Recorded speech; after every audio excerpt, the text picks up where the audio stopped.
safer, but we're going to see what route they take as we're ready to get this started in 5, 4, 3, 2, 1. One more time, Vegas. Let's get loud and get ready for this next game. All right, opening spread that we're looking at here. It looks like these guys are going to be coming in pretty well spread. And again, if you want to look as good as the teams are, maybe you want to look like as good as everyone, you can go ahead and pick up the full pack and get all the team packs. You'll get all the parachutes, all the jerseys. And to top it all off, we'll just go ahead and throw in the H1Z1 Pro League off-roader into that pack for you as well. That's actually my favorite vehicle in the game right now. Why make a decision when you can just wear them all? Now, that's kind of going to be the motto. Why take one when you can have everything? Yeah, and that's going to be the motto for these guys as well as they roam around the map trying to pick up just about as much loot as they can. You can see Kyrig right now just having an absolute field day, getting so much already inside of that cop car as well. We're going to have all 75 of our players representing their 15 teams roaming around the map. We already talked about the loot that they're going to be looking for, but the question is it going to be a faster-paced game? The ring going to determine that, but these players would not be able to play the game at all if it wasn't for our hardware sponsor, Republic of Gamers, giving us 75 rigs for all of our players. And now with that, we're ready to get right into the action, Jason. Yeah, so we're going to hop on board with Epsilon, that team that is now tied for second, our original leader for the season. Now in a rough spot. They're slowly kind of working their way back. They've hit a tied position now. They need to show up in this match. They need to start gaining back ground before Set to Destroy gets to a point that they cannot catch them. It's got to be the thing on your mind, right? If you're Epsilon, how are you going to change how you play? You look so dominant early on in a few of these weeks, and then we start off week 4 in round number 1, and they're instantly going to have a player picked off. They're just starting with 4 men. They do change their play style relatively well. They basically try to set that trap that we talk about, wait for a gunfight, but that is not a situation that they want to have to adapt to. And now when we actually get to see this ring, it's somewhat similar to what we saw last time, but it has Pleasant Valley in the mix. Kind of. It's kind of similar. This is actually a much better circle for some of these teams that want to play aggressive. There's going to be a little bit different spread of POIs, not as much hill and tree coverage, a lot more open sight lines here other than those POIs that are going to fall into the center of the map. Most likely, based on the way that the circle system works, it's going to center in pretty close to the middle or towards the southwest corner of this circle. So I'm expecting to see teams right around the junkyard, or not the junkyard, but the car shop, basically all the broken cars and tires there just west of PV. From right there into southwest is where I'm expecting a lot of these teams to try and get to early in the match. There's a couple good hills out there as well, so I think that this is going to be a lot more, it's conducive, the right word, to a fast-paced match. Conducive is the word. I don't know if I used it in the right spot, but I'm going to just assume that I didn't go with it. Somebody will tell me if I did. Mathematicians, poets, any of that. Well, we are not an English major either. As soon as some of these fights do start to go down, and it is important to note, just moving slightly over to the east is going to have a very big impact on what is in that field of play and how these players are going to position themselves. Last time we saw quite a lot actually lost to the outside of the map. We saw Salty Tier Lake being very close to the center. Now these players are much more likely to try to go for that center positioning, and as you so brilliantly said, it is conducive to some more early game action. I definitely think that we'll get a little bit more early game action here, probably by Circle 2. If we don't see an elimination before then, we can already see Set to Destroy making an early pass there through the middle of the circle. Well, I can see it, you guys can't see it. But there's a couple teams already kind of doing what we were talking about. On board with Noble, one of those teams that is in that center of the circle. So they're going to look for power position very early in the match. This is what you need in these open sightline areas. You want to be there even sooner than we were in the last circle. This is a circle that you want to be there very early. I want to note Rogue is one of those teams right now that's kind of in the dog pack. 3 teams with 55 points. Second to 4th place, all trying to catch up to Set to Destroy, trying to pull ahead of their competition. You mentioned the airdrop that's coming down right now. Do you think that there are any teams in particular that are going to try to go for an aggressive play on that? Rogue, 100%. This is a great airdrop for them. It is in an area that has hard cover all around it. They're the team that's there holding the position already. Zeke up top, kind of warding off vehicles, taking shots at them. They may have already grabbed it, to be honest. It looks like 4 guys on the team are wearing armors. Now all 5 are wearing armors. So that airdrop was just gifted down to Rogue. We'll see if they can maybe take that gift and turn it into something in this match. We could also see one thing that I wanted to know, because we didn't see it as much earlier on in that war of attrition, because it was much slower in the first game. We saw the Magnum coming out on the side of Zeke, just going to be chewing away at those vehicles, and you could see him switching between those weapons. The main reason that you see that Magnum be broken out is to do that, to put damage into vehicles so your enemy does not have them when they make it into the later portions of the game. Yeah, it's 100% the vehicle slayer. That is what you are going to use it for. You are after vehicles when you see that out. They are not shooting for players typically unless they're just out of ammo and everything else. That guy is specific to destroying vehicles. And we did see some vehicle explosions. We saw it come into play and eliminate one of the players from Vitality in the last match. I think it was Signed from LG. Ended up taking one of them out and blowing up that vehicle. So the Magnum is a big play maker. It's just not seen as often. It's harder to get a play done with it. You're typically just kind of eating away at cars. Exactly. That's the most common usage of it. Now on board with Obey. Now this team, they got a little bit of work done. They definitely struggled in the earlier portions of the league. They have a pretty good setup from what we can tell right now in these vehicles. They got quite a few cop cars all around to get that little merry caravan started for their team. And now the main thing that we need to be paying attention to is how are these teams going to position in the current ring. Mentioned that we think they're going to go for a much more centered approach. Do you think that any teams go for a different strategy there? I think that everybody's kind of got their strategies figured out at this point. They're going to go for what they feel most comfortable with. The teams that I expect to see some of those change-ups from are going to be those teams at the bottom of the pack. They've got to get to positions earlier. They need to get fights earlier. They need to get points on the board, and they need to do it in a manner that they're not losing anything. It looks like their Rogue is just sitting here shredding items, probably making all the craftables they need for later. It looks like Huskers is just going to probably stick those into vehicles, but C9 is going to come driving by Zeke and Riki immediately up onto the top of that emergency response tent, and they are going to start throwing shots. Vago also with that Magnum looking to get some hits into Flowers' vehicle there, and Cloud9 is going to continue on their way. Doesn't look like they want any of it. I think we just saw TSM right off to the right side over there.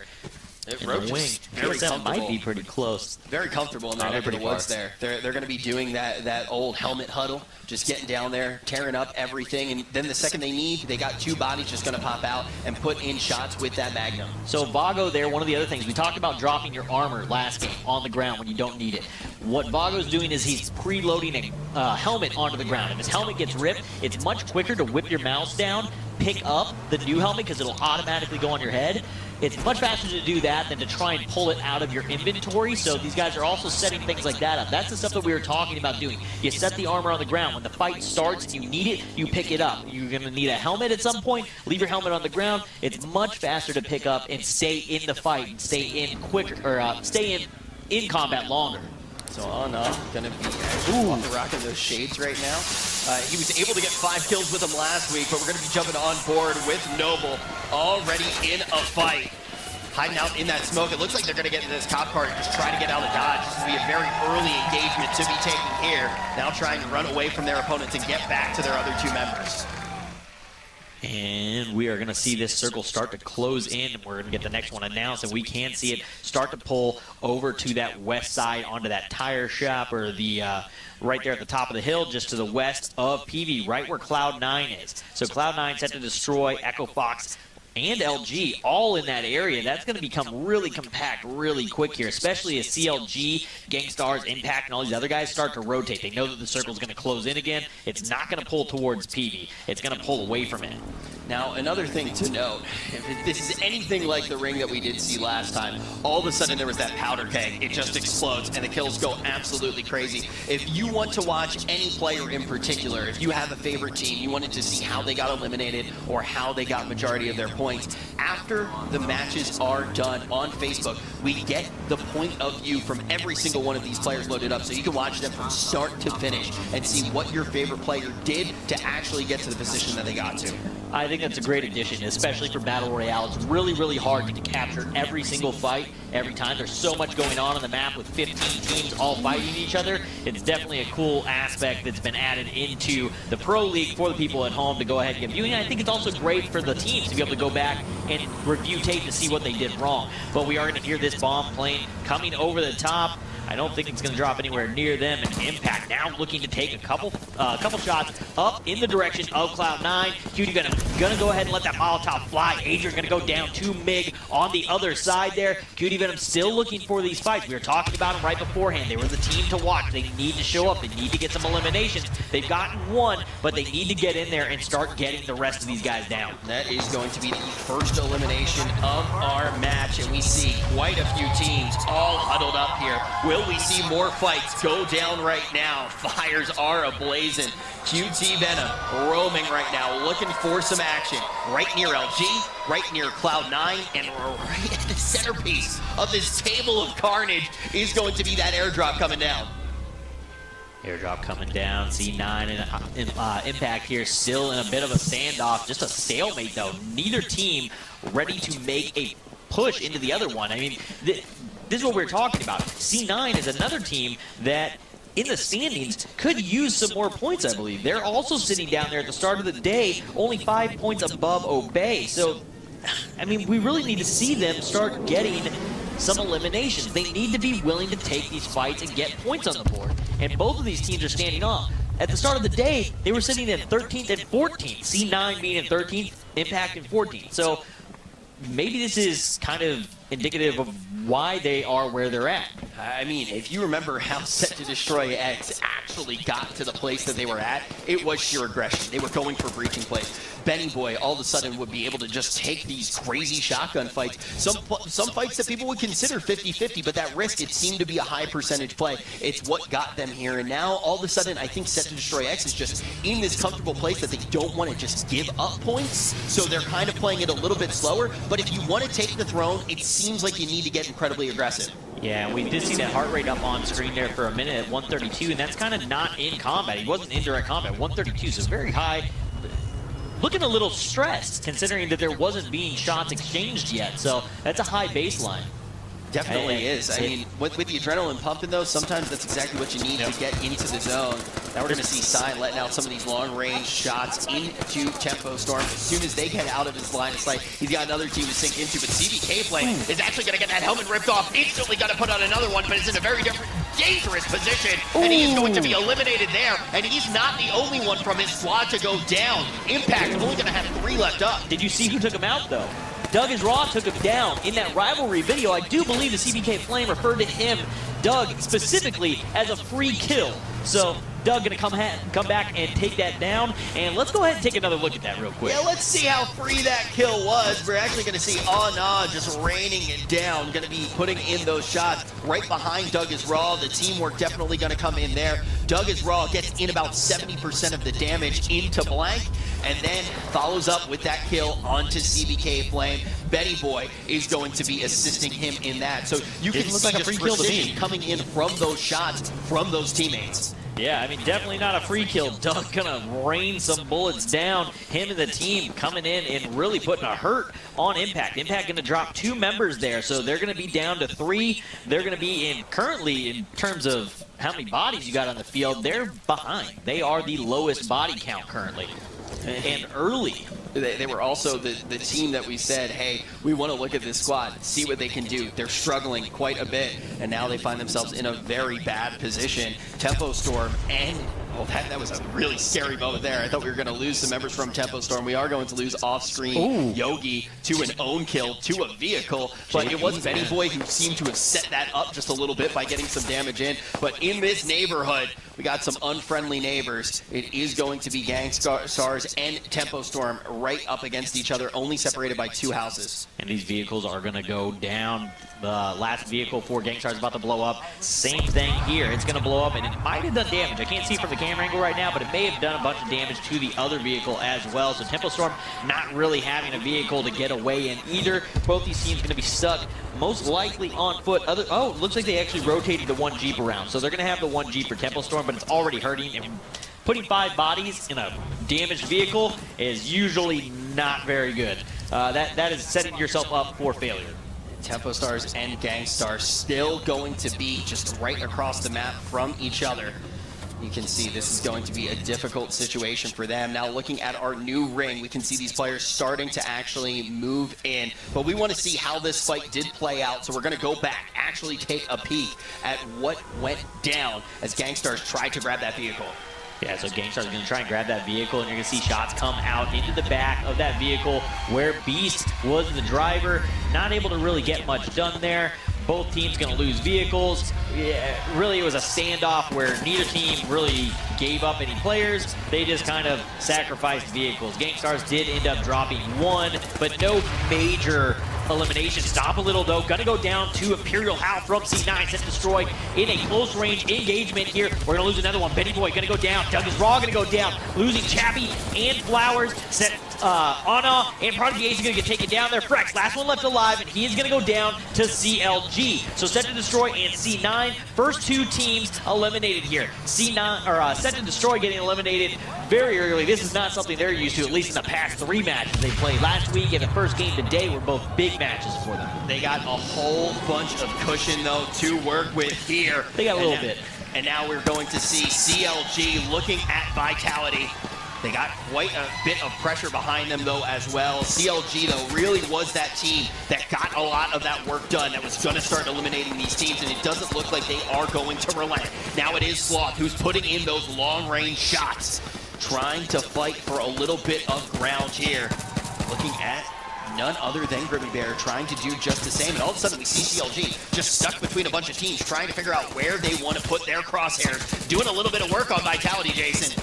Yeah, Rogue in a fight elsewhere, going down to Noble, losing Riki, Zeke, and Stormin all at the same time there. That's a big loss for Rogue, dropping 3 bodies. So now we're back on board with Echo Fox. Back to CLG's Nightwalker, though, and I do believe the team below backed off. No, Vitality's still there, not really taking off yet. They have a little bit of a ridgeline there. Nightwalker trying to find that high ground so that he can get a shot down into them. Finds one into the body armor of Clem. Husker's going to get eliminated by Carta.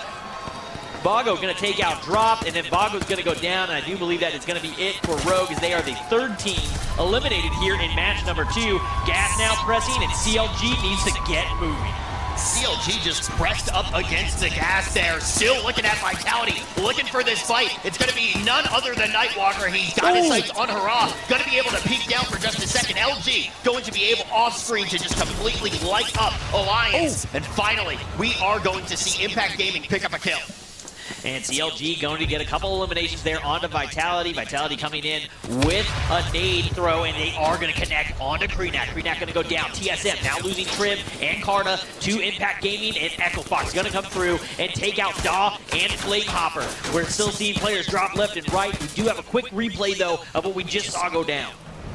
Man, we could pull so many different replays there with all of the kills that are going left and right. This one going to be JP2 as he gets his sights. This was off screen, actually just starting to wipe Alliance clean. You can see at the end of that engagement, MP, the only one going to be up. Echo Fox looking like one of those healthy squads right now. Them and Obey Alliance are going to have 5 members, followed by Tempo Storm and Epsilon. LG actually got that play off the Magnum. So JP coming through with the support as the Magnum player for the team, nails the vehicle, gets 3 guys in the car. That's what we were talking about. Having multiple bodies in a low health car is really, really risky, especially with the guys that have the aim like they do. With a Magnum, it is just too high risk. You cannot, in late game, throw that many players in a vehicle.